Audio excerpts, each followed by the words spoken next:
मैं डॉक्टर देवेंद्र कुमार मिश्र, सहायक professor, JLS college, Majhaulia, west Champaran, Bihar.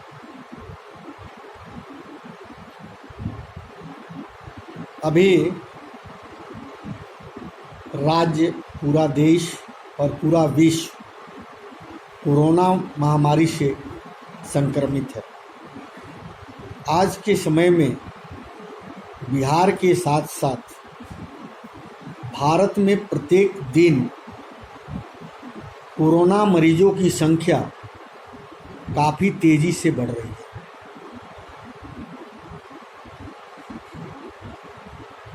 Corona बीमारी के जांच की सुविधाएं जैसे जैसे बढ़ रही है, वैसे वैसे मरीजों की संख्या तेज़ी से बढ़ रही है। खुशी की बात है कि रिकवरी रेट अन्य देशों की अपेक्षा यहाँ काफ़ी तेज़ी से है। हम सबों को सुरक्षित रहना है और सरकार द्वारा नियम जो बनाए गए हैं उतनी दूरी बनाए रखें, मास्क का प्रयोग करें, हाथ को हमेशा धोते रहें, समय समय पर सैनिटाइजेशन करते रहें, अपने आसपास सफाई पर पूरा ध्यान दें और ज़रूरत पड़ने पर ही घर से निकलने का प्रयास करें। यही आप लोगों से मेरी प्रार्थना है। विश्वविद्यालय या सरकार जब भी निर्धारित करेगी, वर्ग संचालन प्रारंभ होगा और परीक्षाएं ली जाएंगी। बहुत से छात्र प्रश्न करते हैं कि हमारी परीक्षा कब होगी, तो बहुत लोगों ने इस बात की चर्चा की है और मानव संसाधन विकास मंत्रालय ने पूर्व में ही कह दिया है कि बच्चों की सुरक्षा सर्वोपरि है और जब तक इसका वैक्सीन नहीं आ जाता, वर्ग संचालन करने में बहुत सारी कठिनाई है। फिर भी सरकार का जो आदेश होगा उसे हमें और आप सबों को मानना ही है और आप सबों को किसी न किसी माध्यम से ये सूचना दी जाएगी। और कोविड-19 बहुत ही भयानक महामारी है और इसे डरने की ज़रूरत नहीं है, इससे लड़ने की ज़रूरत है और लड़ाई करेंगे और एक ना एक दिन हम कोरोना से जीतेंगे, ये पूर्ण विश्वास है। अब आगे आप लोगों से हम चोल वंश के कुछ लघु प्रश्न और उसके उत्तर के विषय पर चर्चा करेंगे और आगे के चर्चा में चोल वंश के विषय में भी आप लोगों से चर्चा करेंगे। चोल वंश की स्थापना किसने की थी?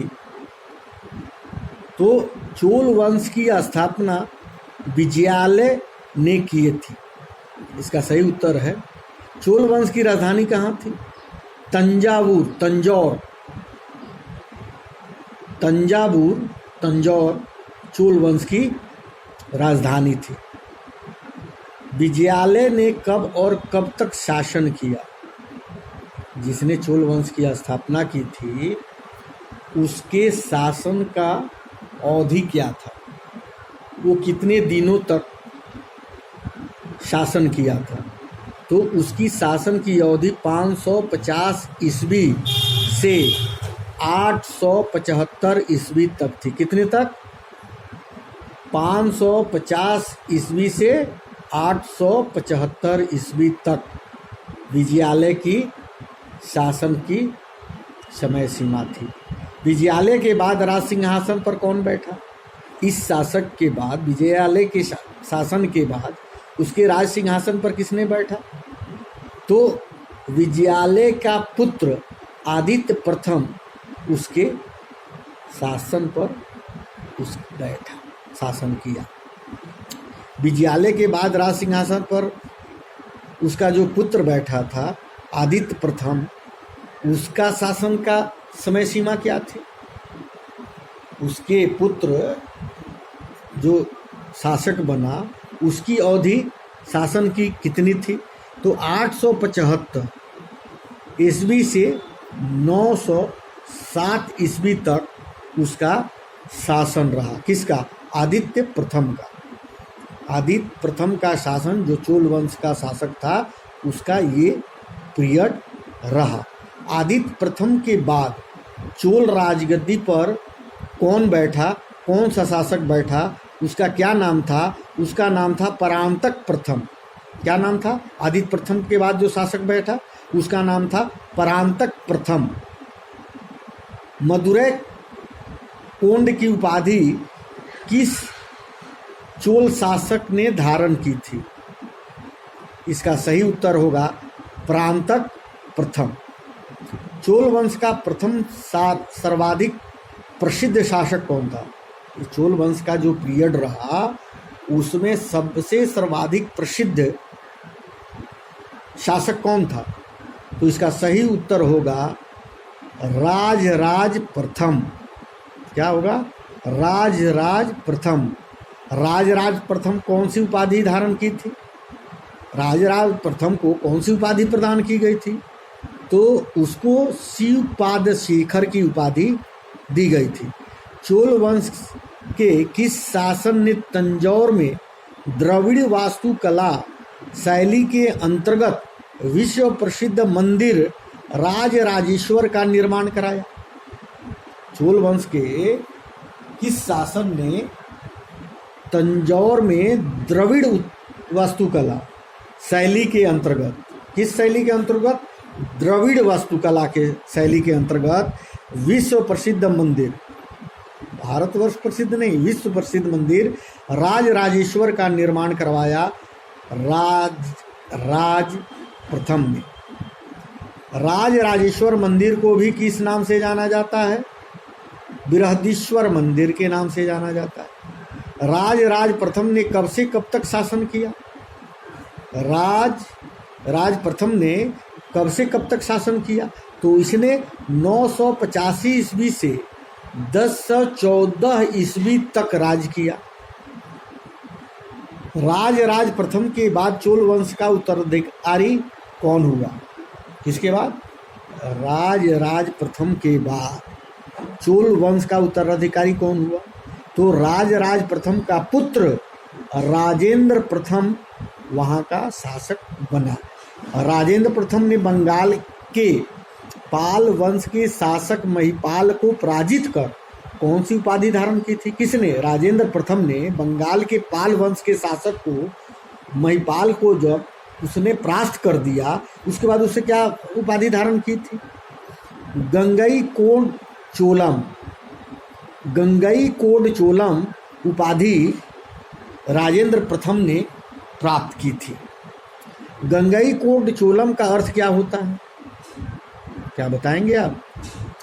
गंगईकोंड चोलम का अर्थ क्या होता है? गंगा का विजेता चोल।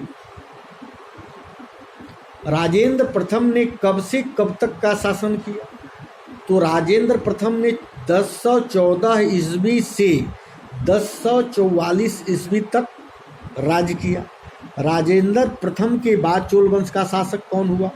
इसका सही उत्तर हुआ राजेंद्र प्रथम का पुत्र राजाधिराज प्रथम शासक बना। किस उपलक्ष्य में राजाधिराज ने अपना वीराभिषेक करवाया था? उसने राजेंद्र प्रथम के बाद किस उपलक्ष्य में राजाधिराज ने अपना वीराभिषेक करवाया था?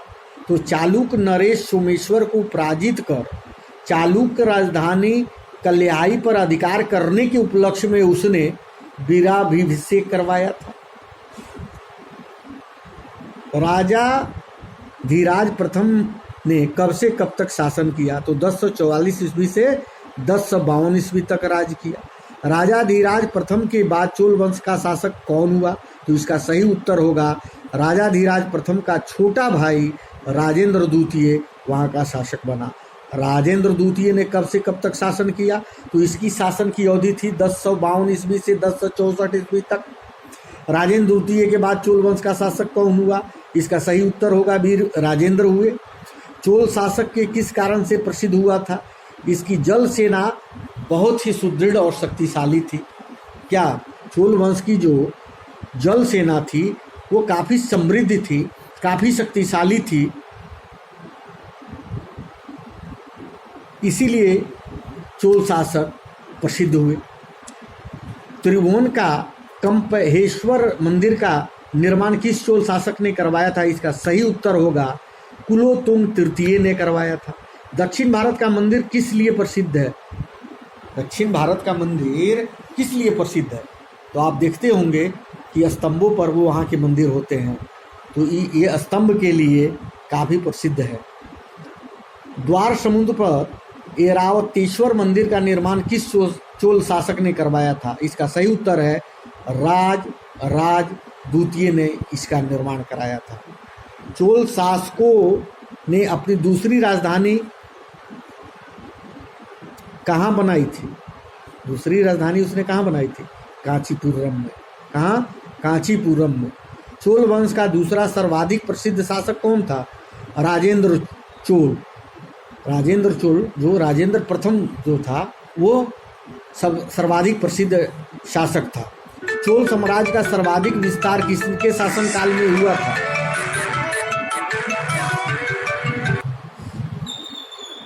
राजेंद्र। चोल शासन की शिक्षा की प्रमुख भाषा कौन कौन सी थी? तमिल एवं संस्कृत। चोल शासन में जो भाषाएं थी उसमें कौन थी वो उसमें तमिल और संस्कृत भाषाएं थी। केंद्रीय तथा स्थानीय स्वायत्त किस राजवंश की देन है? केंद्रीय तथा स्थानीय स्वायत्त किस राजवंश की देन है? तो चोल राजवंश की देन है। चोल साम्राज्य कितने भागों में बटा था? 8 भागों, 8 मंडलों में चोल वंश बटा हुआ था, जिसे कोटस या वलनाडु कहा जाता था। चोल शासक के प्रमुख धर्म प्रचारक कौन थे? शंकराचार्य और रामानुज। चोल वंश का अंतिम शासक कौन था? राजेंद्र तृतीय चोल वंश का अंतिम शासक था। चोल वंश का अंतिम शासक था मतलब कि इसकी उसके बाद अंत हो गई। तो चोल वंश का अंत कब हुआ? तो 1279 ईस्वी में, 1279 ईस्वी में चोल वंश क्या समाप्ति हो गई। इन्हीं सारी शब्दों के साथ मैं ये लघु प्रश्न उत्तर को समाप्त करता हूँ। पुनः अगले व्याख्यान में चोल वंश की विस्तृत जानकारी आप लोगों को देने का प्रयास करूँगा। धन्यवाद।